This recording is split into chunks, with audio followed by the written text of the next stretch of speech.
Hi, നമുക്കിന്നേ ഇൻ്റർജെക്ഷൻസ് എന്തൊക്കെയാണെന്ന് നോക്കാം. Interjection എന്ന് പറഞ്ഞാൽ വാക്ക്ഷേപകം എന്ന് മലയാളത്തിൽ പറയും.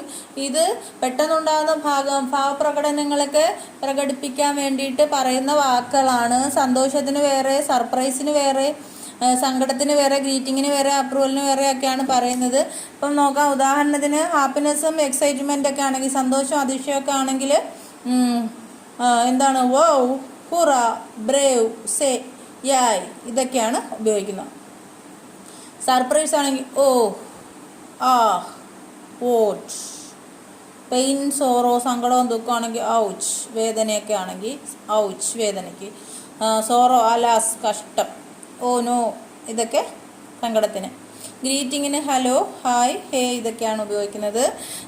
അപ്രൂവൽ അല്ലെങ്കിൽ എഗ്രിമെൻറ്റ്, ഇതിനേതാ ഉപയോഗിക്കുന്നത്? യെസ്, അതെ, അല്ലെങ്കിൽ ഓക്കെ, റൈറ്റ്, ഇതൊക്കെ എഗ്രിമെൻ്റ് അല്ലെങ്കിൽ അപ്രൂവലിന് ഉപയോഗിക്കുന്നത്. ഇപ്പോഴും ഈ ഇൻ്റർജെക്ഷന് പിന്നാലെ എപ്പോഴും എന്തുപയോഗിക്കും? സാധാരണഗതിയിൽ സ്ട്രോങ് ആണെങ്കിൽ ഏതാണ്? എക്സ്ക്ലമേഷൻ മാർക്ക്, അത്ഭുത ചിഹ്നമാണ്, അതിശയ ചിഹ്നമാണ് ഉപയോഗിക്കുന്നത്. ഇല്ലെങ്കിൽ ഒരു ഫുൾ സ്റ്റോപ്പ് കോമ ഇടും. 2-3 ഉദാഹരണങ്ങളും കൂടി നോക്കാം. അലാസ്, അത്ഭുതം പറയാൻ വേണ്ടി ഉപയോഗിക്കുന്നത് you eat so much. Oh, what a site.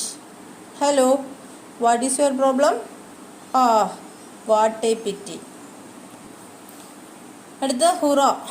ഹുറ, I pass the exam. അത് സന്തോഷ പ്രകടനത്തിനാണ്. അടുത്തത് wow, that looks amazing. Ah, it's nice to see you. Oops, that was my fault. അതെൻ്റെ ഫാൾട്ടാണ്. I am not sure what the answer is.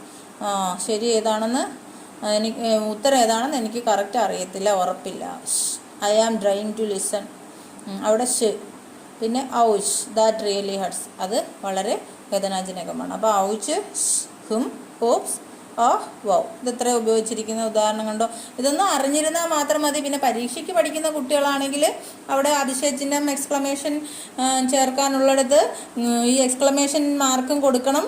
പിന്നെ ഏതാണ്, സങ്കടമാണോ സന്തോഷമാണോ എന്താണ് ആ സെൻറ്റൻസിൽ പറഞ്ഞിരിക്കുന്നതെന്ന് അറിഞ്ഞിട്ട് അതിനനുയോജ്യമായ ഇൻ്റർജെക്ഷൻ വേർഡ്സ് അനുയോജ്യമായിട്ട് ചേർക്കണം. അല്ലാതെ നമ്മളിപ്പം പഠിച്ചുകൊണ്ടിരിക്കുന്ന, സംസാരിക്കാൻ പഠിക്കുന്ന, ഒന്നും അറിയാത്തവർക്ക് വേണ്ടിയിട്ടുള്ളത്, അവർക്കാണെങ്കിൽ ഈ വാക്കുകളുടെ അർത്ഥമൊന്നും അറിഞ്ഞ് മനസ്സിലാക്കിയിരുന്നാൽ മാത്രം മതി. ഓക്കെ.